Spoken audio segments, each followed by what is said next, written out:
اچھا، کچھ لوگوں کو بولنے میں دشواری نہیں ہوتی ہے، لیکن جو ان کا مسئلہ ہوتا ہے وہ یہ ہوتا ہے کہ سامنے والا ہمیں غلط نہ سمجھیں، اس لیے وہ خاموش رہتے ہیں۔ ٹھیک ہے کہ اگر میں کچھ کہوں گا تو اس نے غلط ہی سمجھنا ہے، یا اگر میں کچھ کہوں گا وہ کہے گا یہ تو بہت نازک ہے، سینسٹیو ہے۔ ٹھیک ہے، یہ اوور ری ایکٹ کرتا ہے۔ ٹھیک ہے، اس کا ری ایکشن فوراً آ جاتا ہے۔ تو اس سے پتہ ہے لاس کس کا ہوتا ہے؟ جو خاموش رہ رہا ہوتا ہے۔ ٹھیک ہے، صحیح ہے، آپ خود سمجھدار ہیں، آپ کو پتہ ہے آپ کی سچویشن کا کہ کس طرح کے لوگوں کے ساتھ آپ کا واسطہ ہے، پالا پڑا ہوا ہے، اس حساب سے آپ ان کو ڈیل کرتے ہیں۔ لیکن اگر مثال کے طور پہ ایک اور کانٹیکسٹ کی ہم بات کرتے ہیں، ایک میٹنگ ہے، اس میں آپ کے پاس ایک بڑا اچھا آئیڈیا ہے، لیکن آپ چپ رہتے ہیں۔ ٹھیک ہے، یا کبھی ہمیں ہمت نہیں ہوتی بولنے کی، یا کبھی ہم کہتے ہیں کہ یار لوگ کیسا سوچیں گے، یا کبھی ہمیں یہ فکر ہوتی ہے کہ ایسا نہ ہو میرے منہ سے الفاظ غلط نکلے ہیں۔ ٹھیک ہے، یہی آئیڈیا کوئی اور بول دیتا ہے اور وہ کریڈٹ لے جاتا ہے۔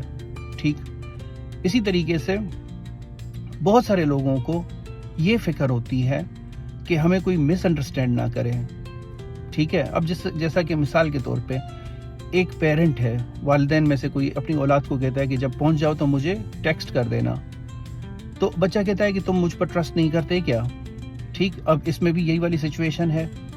ٹھیک ہے، اب اس پیرنٹ کو یہ فکر رہتی ہے کہ اگر میں کہوں گا تو یہ اس بات کو غلط نہ لے لیں۔ اس طرح کی بہت ساری ایگزامپلس ہیں آپ کو ملیں گی کہ جس میں ہمیں اس چیز کی فکر ہوتی ہے کہ لوگ ہمیں غلط نہ سمجھیں، لوگ ہمیں برا نہ سمجھیں، ہمارے ارادوں کو نیگیٹو میں نہ لیں۔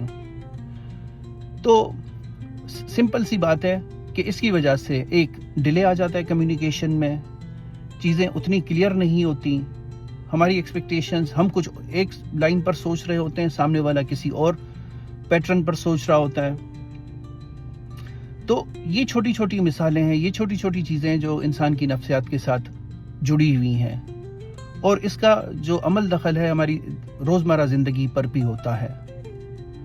ٹھیک ہے، کیا کرنا چاہیے اس میں کہ اپنی جو آپ کو لگے کہ مناسب موقع ہے، ٹھیک ہے، اور جو دل میں ہے، جو شیئر کرنا چاہتے ہیں، جو پازیٹیو بات ہے، جو سب کے بھلے میں ہے، ضرور انسان کہا کرے۔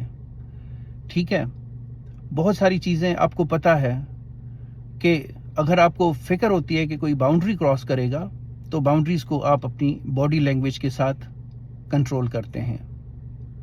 چلیں، اس کے ساتھ ہی اپنا بہت سارا خیال رکھیے گا۔